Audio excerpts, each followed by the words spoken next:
The last few chapters of 1 Kings focused on Ahab, king of Israel, and Elijah.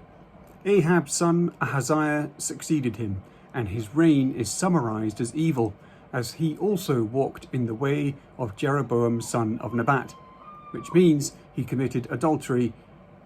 He continued in the adultery which Jeroboam set up for the northern kingdom.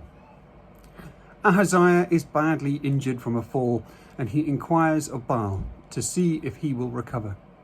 Elijah is sent by God for another confrontation between the Lord and Baal. Ahaziah, who wants to ask a God which does not exist, but receives a reply from the God who does exist, finds it is not favourable. The prophetic diagnosis is actually a punishment. Because Ahaziah did not ask the Lord, but instead turned to Baal, he will not recover. Ahaziah recognizes Elijah from the description and tries to arrest him.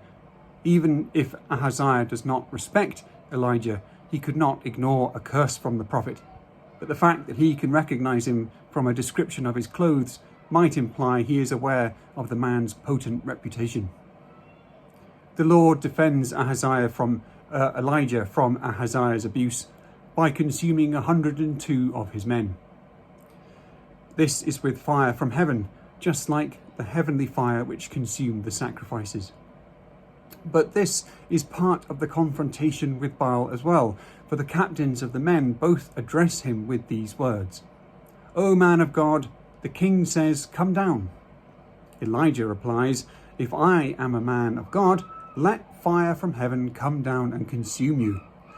In other words, and in a way similar to the way Jesus was addressed as a good teacher, Elijah says, "You don't know what you are saying.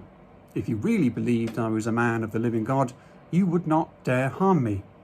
But as that is your intent, may you receive the proof of the words you uttered so emptily." The third captain does not make this mistake. Elijah repeats in person the Lord's message to Ahaziah, which comes true. Once again, Elijah has annoyingly turned up somewhere unexpectedly before a wicked king and thrown a divine spanner into the works with the intention of proving that the Lord is the real God and to turn Israel back to him. Elijah's work is now concluded, and he is to be translated into heaven. He is the second of only 2 men to receive this honour, the first being Enoch. Why is he given this honour? Not even Moses was given it. Unfortunately, the Bible does not explain, but his unusual departure, which entails he has no need of resurrection, meant that he was to play a key role in the resolution of all things, that is, in the arrival of God's Messiah. To this day, the Jews leave an empty chair at Passover, which is reserved for Elijah, though for Christians, Jesus identified the expected Elijah as John the Baptist. Elijah himself, of course, did make an appearance with Moses on the Mount of Transfiguration. We wait now only for Jesus' return. But there are 2 other reminders of Moses in Elijah's final moments. The first is how he parts the Jordan, and the second is the proximity of his translation to Mount Nebo, where Moses died. The dual focus of this story is on the incredible scene of Elijah's translation into heaven and on the transferal of his prophetic authority onto Elisha.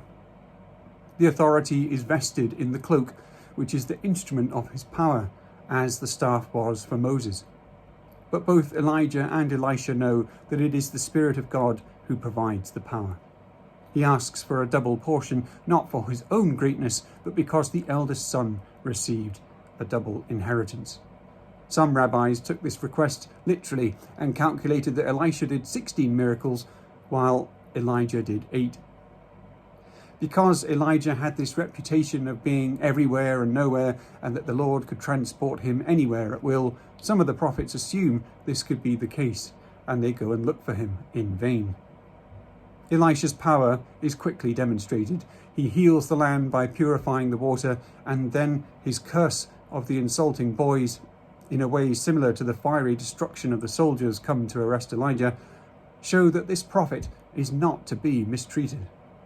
The strange behaviour of the bears, which mauled them all, but did not eat them, is like the lion which kills the man and does not eat him or the donkey, in 1 Kings 13.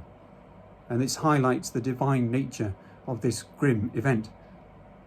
These two stories, the first which purifies, heals and gives life, and the second which delivers extensive and brutal judgment, shows not only the power given to Elijah's successor, but the double-edged sword which is their ministry. They have the power to heal or destroy, for the true God of Israel is with them.